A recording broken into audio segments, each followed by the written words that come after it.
जैन मित्रांनो नमस्कार. मित्रांनो बघा, मी 5 टेस्ट सिरीज चालू केली होती. म्हणजे 5 पेपर घेत होतो. 5 पेपर का? कारण की फॉर्म भरण्याच्या आधी थोडंसं मूल्यमापन चाचणी झाली पाहिजे. कारण की बरेच विद्यार्थी जेव्हा मला कॉल करून विचारतात की सर मला 90 मार्क पडतायत, 88 मार्क पडतायत, मी कुठे फॉर्म भरू? विथ आता प्रॅक्टिकली पण इथे विद्यार्थी आहेत, टेस्ट तुम्ही पाहिले असेल, टेस्ट चालूच आहे. बघा माझ्याकडे फॉर्म कुठे कोणत्या जिल्ह्यात भरावा, सर्वात पहिले ती कन्सेप्टच्या आधी आपण स्वतः कुठे आहेत ते सर्वात पहिले बघा.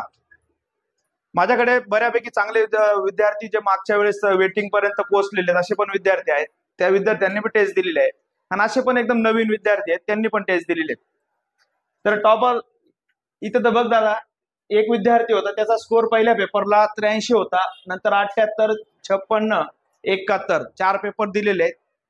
द स्कोर होऊन बघणार. परत दुसरा विद्यार्थी आहे 87, 83, 73. परत मुलींमध्ये पण 63, 63, 66 आणि 55, 59 सर्वात पहिले अशा पद्धतीने मार्क आहेत पेपरला. आणि विथ मला आपला पेपर महाराष्ट्रात पण गेलेला आहे, ते पण मार्क माझ्याजवळ येणार आहेत कशा पद्धतीने. आता सर्वात पहिले बघा, हे तुमचे मुद्दे आहेत की कसा कुठे फॉर्म भरावा, कोणता जिल्हा चांगला असेल की जिथं, कारण जो तो सेफ बघतोय स्वतःची बाजू. नाण्याच्या 2 बाजू असतात, सेफ बाजू बघतोय जो तो. तर सर्वात पहिला आहे की फॉर्म कुठे कमी भरावा. हा सर्वात पहिले तुम्हाला सांगतो, महाराष्ट्रात पहिले 3 जिल्हे आहेत, जास्त जागा आहेत. पहिला जिल्हा आहे मुंबई, दुसरा जिल्हा आहे ठाणे आणि तिसरा जिल्हा आहे पुणे. इथे सर्वात जास्त जागा आहेत आणि विद्यार्थ्यांचा कल सर्वात जास्त तिकडे आहे.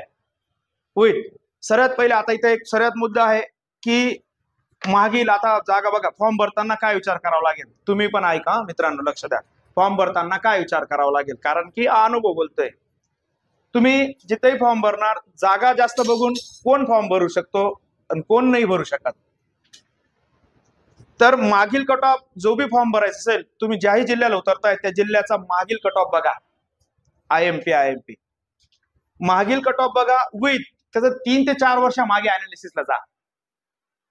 त्या जिल्ह्याची 4 वर्षापूर्वी मागे अनालिसिस जा. का जिल्ह्याचा गुण काय, त्याचा गुणधर्म काय. कारण काही जिल्हे असे आहेत त्याचा पॅटर्न बदललेलाच नाही.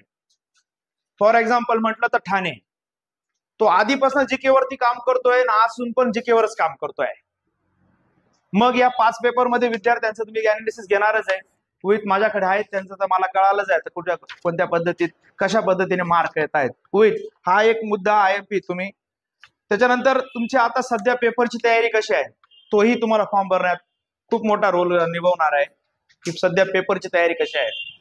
त्याच्यानंतर मुलांचं लक्ष कोणत्या जिल्ह्याकडे आहे, हे बी आयएमपी तुम्हाला हे पण बघावं लागणार आहे की सध्या कोणत्या जागेकडे मुलांचं लक्ष आहे. त्याच्यानंतर पेपरमध्ये मुलांचा स्ट्रॉंग सब्जेक्ट. आता हा जो फॉर्म भरताना तुम्ही पण मित्रांनो लक्ष द्या. सर्वात पहिले तुमचा स्ट्रॉंग सब्जेक्ट तुम्ही पहिले चेक करा. आता हे 5 पेपर घेतले आहेत ना प्रत्येकाने, जे आता आहेत ते 5 पेपर तुम्ही सर्व पेपर घ्या. विथ सर्व पेपरचं गणितचे तुम्हाला या 5 पेपरमध्ये 125 क्वेश्चन गणिताचे भेटलेले आहेत. तुम्हाला 125 क्वेश्चन बुद्धिमत्ताचे भेटलेले आहेत. तुम्हाला 125 क्वेश्चन जीकेचे भेटले आहेत आणि 125 क्वेश्चन मराठीचे भेटलेले आहेत. मग तुम्ही अनालिसिस करा. तुम्हाला 125 पैकी, कारण की हे 5 पेपर होते, त्या 5 पेपर मध्ये पॅटर्न थोडा चेंज होत होता, पेपरचा पॅटर्न चेंज होत होता. मग या 5 पेपर मध्ये जीकेला 125 पैकी किती क्वेश्चन बरोबर आले, म्हणजे तुम्हाला कळून जाईल तुम्हाला जीके कोणत्या परिस्थितीत तुम्ही आता आहे, गणित कोणत्या परिस्थितीत आहेत, बुद्धिमत्ता कोणत्या परिस्थितीत आहेत. ह्या पद्धतीत तुम्हाला एक अनालिसिस मारावं लागेल ती. आणि प्रिय मित्रांनो लक्ष द्या, कुठलंही मी डायरेक्ट ऍक्च्युअल डाटा देत असतो, आता पण विद्यार्थ्यांसमोरच का, कारण की असं नाही झालं पाहिजे विद्यार्थ्यांजवळ वेगळा आणि मी स्टुडिओमध्ये जाऊन वेगळा व्हिडिओ बनवेल, माहिती दिशाभूल करेल तुमची. बिलकुल होणार नाही दिशाभूल मित्रांनो. त्याच्यानंतर जास्त ठिकाणी जागा फॉर्म भरावा का, हा भरपूर विद्यार्थ्यांचा, आणि इथं पण आमच्या विद्यार्थ्यांचा प्रश्न तोच आहे, जास्त जागा बघून जावं का आम्ही. तर सर्वात पहिले काय वाटतंय तुम्हाला, जास्त जागा, मुंबईला जास्त जागा आहेत, किती जणांची इच्छा आहे की मुंबईला फॉर्म भरण्याची, हात वर करा बरं एकदा, प्रामाणिकपणे आतून बोला. मुंबईला फॉर्म भरण्याची, मुंबईला फॉर्म भरण्याची, एकदम मनापासून मुंबईला जायचंय. यस, मुंबईला जायचंय, लक्ष द्या.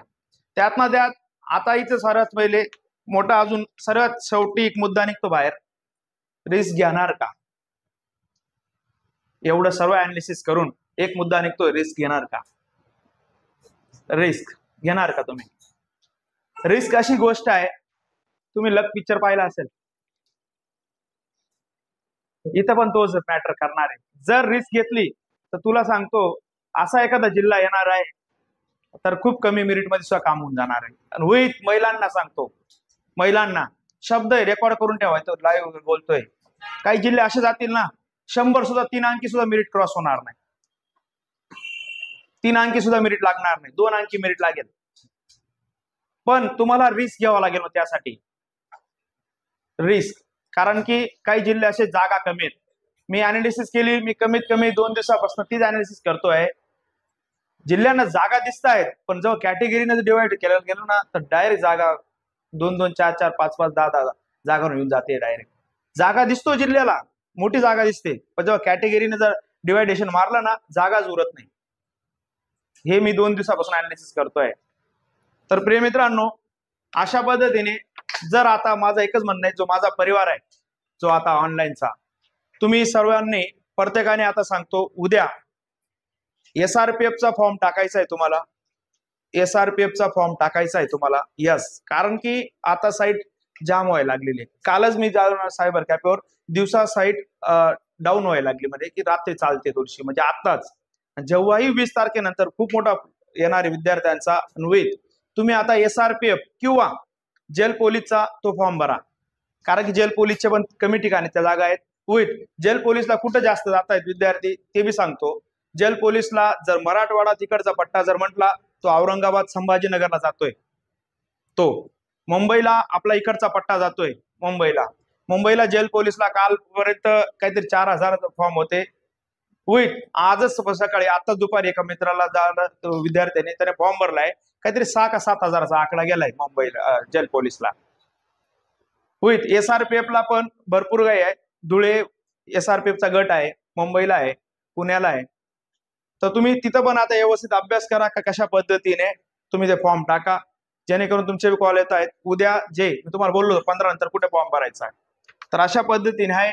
मार्क इथं मी सांगतो माझ्या विद्यार्थ्यांचे ऍव्हरेजली स्कोर आहे, जो चांगला टॉपचा विद्यार्थी होता त्याचा ऍव्हरेजली स्कोर आहे.